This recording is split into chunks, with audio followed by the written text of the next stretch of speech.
हरे कृष्णा। आज हम जानेंगे भगवान शिव के बारे में। तो श्रीमद् भागवतम से एक श्लोक आता है। तो द्वादश स्कंद में श्रीमद् भागवतम की 13वीं अध्याय की 16 नंबर श्लोक में आता है, निम्नगामां यथा गंगा देवानाम अच्युत यथा वैष्णवानां यथा शंभु पुराणादि तो मस्त था। इसमें वर्णन आता है जिस तरह से गंगा नदी तो पूरे समुद्र के ओर बहती रहती है, अनवरत बहती रहती है, उसी प्रकार तो जैसे कि सारे देवताओं के बीच में जो अच्युत भगवान कृष्ण सर्वश्रेष्ठ है। और जिस प्रकार से तो आप देखेंगे सारे जो वैष्णव है, जितने सारे वैष्णव है भगवान की जो दिव्य नाम ले रहे, हरे कृष्णा कृष्णा कृष्णा हरे हरे, हरे राम राम राम हरे हरे, ये जो नाम लेते हैं ये सारे वैष्णवों में वैष्णवाय नाम यथा शंभु, द टॉप मोस्ट वैष्णव शिव जी। तो शिव जी हर समय अनवरत नाम लेते रहते हैं। और जितने सारे पुराण देखते हैं, सारे पुराण में सर्वश्रेष्ठ क्या है? भागवतम है। तो इस श्लोक में वर्णन आता है। तो बोला जाता है शिव जी है सबसे बड़ा वैष्णव है, हर समय भगवान की नाम लिया करते हैं। आप देखेंगे बोला जाता है सारे देवता लोग उनकी स्तुति करते हैं। जब समुद्र मंथन हुआ था, हलाहल विष निकला था, तो पूरे संपूर्ण ब्रह्मांड को जला के राख करने वाला था। तो उसको विष को धारण करने के लिए भगवान स्वयं कृष्ण ने बोले आप शिव जी को बुलाइए, ये सारे उन्होंने पान करेंगे।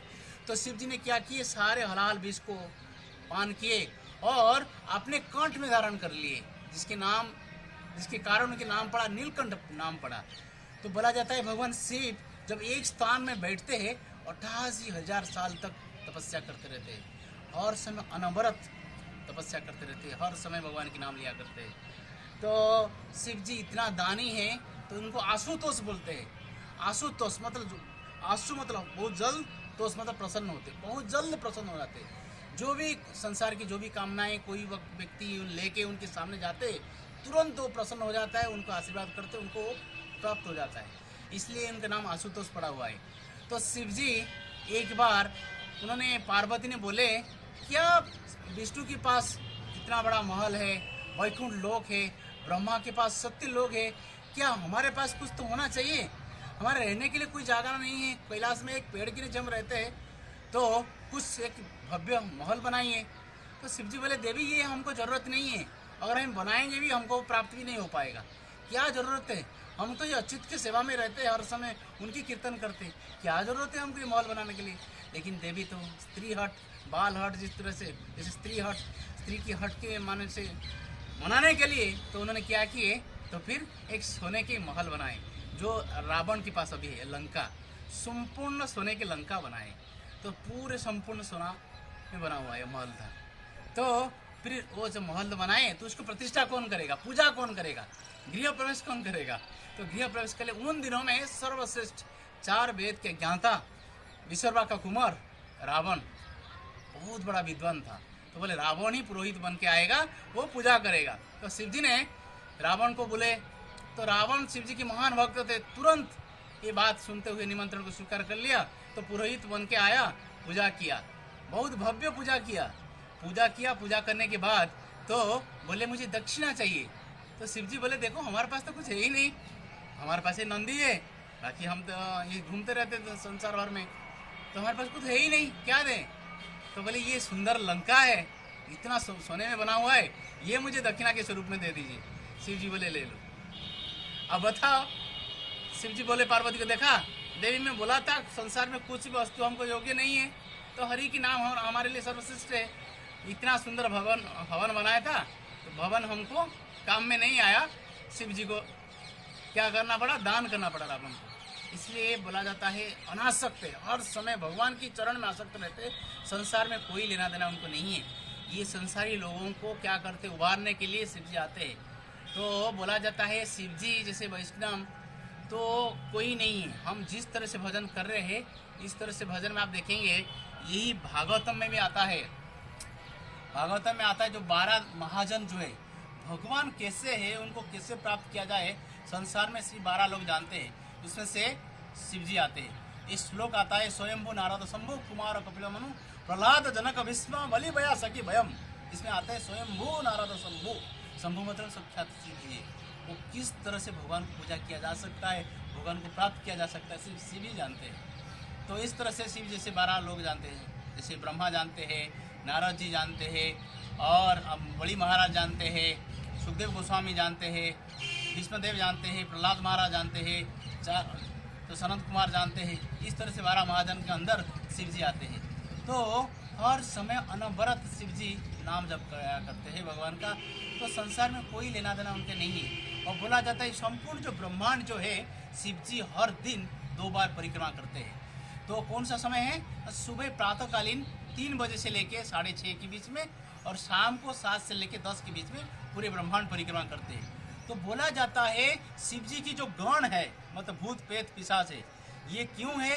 ये भूत प्रेत पिशाच को शिव जी उद्धार करते ताकि संसार में उत्पात ना मचाए, ताकि संसार के हित करे। इसलिए शिव जी उनको ट्रेनिंग देते, स्पेशल उनके साथ में लेके घूमते हैं। और बोला जाता है पति पत्नी अगर इस समय में, सुबह के इस समय और शाम के इस समय में सहवास करते हैं, अगर कर लेते हैं, तो गलती से अगर सहवास किया तो उनके अंदर जो बच्चा आएगा वो राक्षस प्रवृत्ति का बन जाएगा। इसलिए वैध है, इस कार्य नहीं करना चाहिए। पति पत्नी के संबंध जो है, तो जन संबंध इस समय नहीं होना चाहिए। सुबह 3 से लेके 6:30 और शाम को 7 से लेके 10 के बीच में नहीं होना चाहिए। तो इस तरह से शिव जी की बहुत सारी महिमा है। तो बोला जाता है जैसे भगवान कृष्ण है, तो थोड़े से, जैसे कि दूध, बोला जाता है दूध थोड़ा सा इसमें खटापन आता है, वो क्या करते हैं, दही बन जाता है। उसी प्रकार शिव जी जो भगवान कृष्ण सत्वगुण है, सत्वगुण से थोड़ा सा तमोगुणी मिश्रित होता है, वो शिव तत्व बन जाता है। लेकिन शिव और कृष्ण में भेद थोड़ी सी है।